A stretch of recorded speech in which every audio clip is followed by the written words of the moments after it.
എന്താണ് ഈ KFCയിലെ 101 കോടി രൂപയുടെ അഴിമതി എന്ന് നമുക്ക് സിമ്പിളായി ഒന്ന് നോക്കിയാലോ? പ്രധാനമായും ചെറുകിട ഇടത്തരം വ്യവസായങ്ങൾക്ക് സാമ്പത്തിക സഹായം നൽകുന്നതിനായി രൂപീകരിച്ച സ്ഥാപനമാണ് കേരള ഫിനാൻഷ്യൽ കോർപ്പറേഷൻ. കേരള സംസ്ഥാനത്തിൻ്റെതായി 99% ഓഹരിയാണ് ഈ സ്ഥാപനത്തിലുള്ളത്. നമ്മളെല്ലാവരും ബാങ്കിലും ധനകാര്യ സ്ഥാപനങ്ങളിലുമൊക്കെയായി പണം നിക്ഷേപിക്കാറുണ്ട്.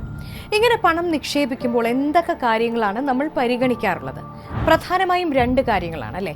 നമ്മൾ നിക്ഷേപിക്കുന്ന തുക നമുക്ക് തിരികെ കിട്ടുമോ? അതുപോലെ എത്ര ശതമാനം പലിശയാണ് ആ സ്ഥാപനം നമുക്ക് നിക്ഷേപിക്കുന്ന തുകയ്ക്ക് നൽകുന്നത്?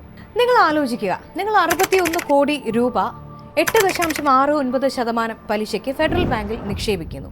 ഇങ്ങനെ നിക്ഷേപിച്ച തുക കാലാവധി തീരുന്നതിന് മുൻപേ മുൻകൂറായി പിൻവലിക്കുമ്പോൾ നഷ്ടം വരും അല്ലേ? അങ്ങനെ 20 ലക്ഷം രൂപ നഷ്ടപ്പെടുത്തിക്കൊണ്ട് ബാക്കി 60.8 കോടി രൂപ മുങ്ങിക്കൊണ്ടിരിക്കുന്ന അനിൽ അംബാനിയുടെ സ്ഥാപനത്തിൽ നിങ്ങൾ നിക്ഷേപിക്കുമോ? ഇല്ല അല്ലേ?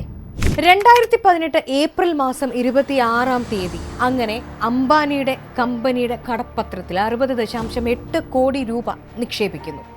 അതും 7 വർഷത്തെ കാലാവധിക്ക്. 2019 ആയപ്പോൾ പ്രതീക്ഷിച്ചതുപോലെ തന്നെ കമ്പനി തകർന്ന് തരിപ്പണമായി. മുതലും പലിശയുമായി ആകെ കിട്ടിയത് വെറും 7 കോടി രൂപ. അതായത് സംസ്ഥാന സർക്കാരിന് നഷ്ടം സംഭവിച്ചിരിക്കുന്ന 101 കോടി രൂപയാണ്. ഓർക്കണം, അനിയൻ അംബാനിയുടെ സ്ഥാപനങ്ങളെല്ലാം തരിപ്പണമായി തകർന്നുകൊണ്ടിരിക്കുന്ന കാലഘട്ടത്തിലാണ് ഇത്. തലയിൽ വെളിവുള്ള ആരും ചെയ്യാത്ത കാര്യം.